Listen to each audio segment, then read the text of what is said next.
2025 में रिकॉर्ड तेजी के बाद 2026 वह वर्ष बन सकता है जब कीमती धातुओं के बाजार में ठहराव और सुधार करेक्शन फेज देखने को मिले, क्योंकि इतिहास गवाह है कि जब भी सोना और चांदी लगातार कई वर्षों तक ऊंचाई पर पहुंचते हैं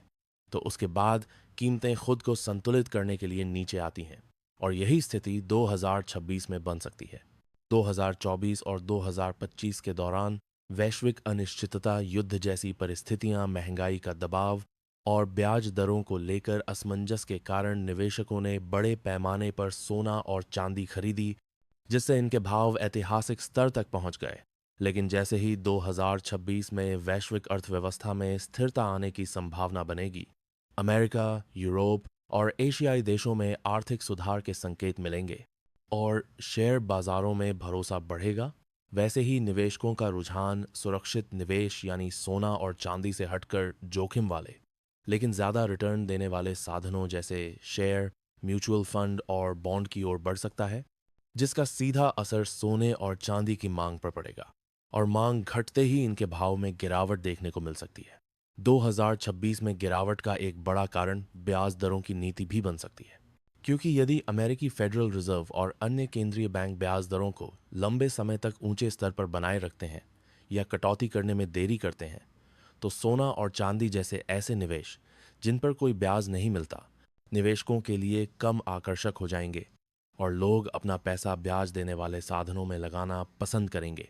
जिससे सोने और चांदी की कीमतों पर दबाव बनेगा।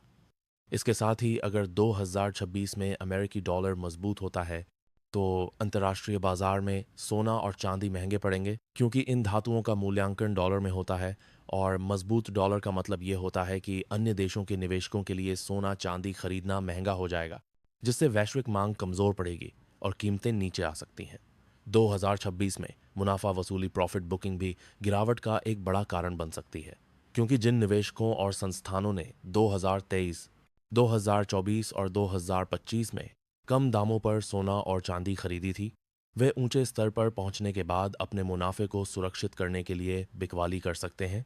और जब बड़े पैमाने पर बिकवाली होती है तो बाजार में सप्लाई बढ़ जाती है और भाव गिरने लगते हैं।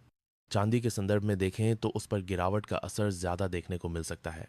क्योंकि चांदी सिर्फ एक निवेश धातु नहीं बल्कि एक औद्योगिक धातु भी है, और यदि 2026 में वैश्विक उद्योगों, खासकर इलेक्ट्रॉनिक्स, सोलर पैनल, इलेक्ट्रिक वाहन और निर्माण क्षेत्र में मांग उम्मीद से कमजोर रहती है या आर्थिक मंदी का हल्का असर भी दिखता है, तो चांदी की औद्योगिक मांग घट सकती है,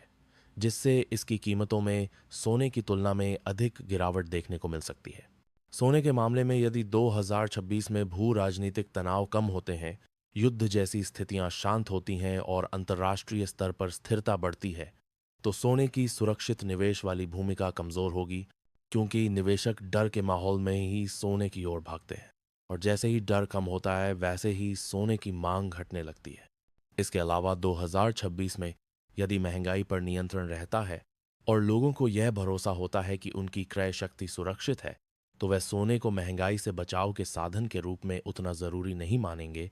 जिससे इसकी कीमतों में गिरावट का दबाव बन सकता है। तकनीकी दृष्टि से भी 2026 में सोना और चांदी के बाजार में कमजोरी देखी जा सकती है, क्योंकि जब कोई एसेट लंबे समय तक ऊंचे स्तर पर रहता है तो चार्ट पर ओवरबॉट स्थिति बन जाती है, और ऐसे में थोड़ी नकारात्मक खबर या नीति बदलाव भी कीमतों में तेज गिरावट ला सकता है। इसके अलावा कमोडिटी इंडेक्स का रीबैलेंसिंग, फ्यूचर्स और ऑप्शंस बाजार में ओपन इंटरेस्ट का घटना और बड़े फंड्स की पोजीशन क्लोजिंग भी गिरावट को बढ़ा सकती है।